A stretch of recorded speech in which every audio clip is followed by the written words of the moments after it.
এবছরের মে মাস থেকে সারা দেশে শুরু হবে সরকারের বৃক্ষরোপণ কর্মসূচি, জানিয়েছেন পরিবেশ মন্ত্রী আব্দুল আওয়াল মিন্টু।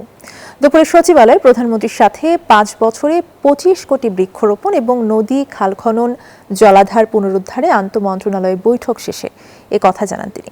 বলেন, প্রতি বছর 5 কোটি করে গাছ লাগানো হবে। বৃক্ষরোপণের ক্ষেত্রে চরাঞ্চল, পাহাড়ি এলাকা, হাওর এলাকা এবং ম্যানগ্রোভ এলাকা প্রাধান্য পাবে।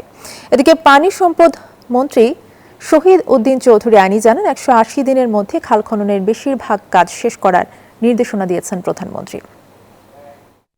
টার্গেট আমাদের 5 কোটি বৃক্ষরোপণ করার প্রতি বছর। পরবর্তী সপ্তাহে সিদ্ধান্ত হবে। সিদ্ধান্ত অনুযায়ী আমরা কিভাবে খাল খনন এই প্রক্রিয়াটা একটা কর্মসূচি এবং বিপ্লব আকারে নিয়ে এই আন্দোলনটাকে সাকসেস করতে পারি, সেই সমূহ সিদ্ধান্ত আমরা পৌঁছাবো এবং আমাদের কার্যক্রম 180 দিন যেটা সেই কার্যক্রম আমাদের শুরু হবে।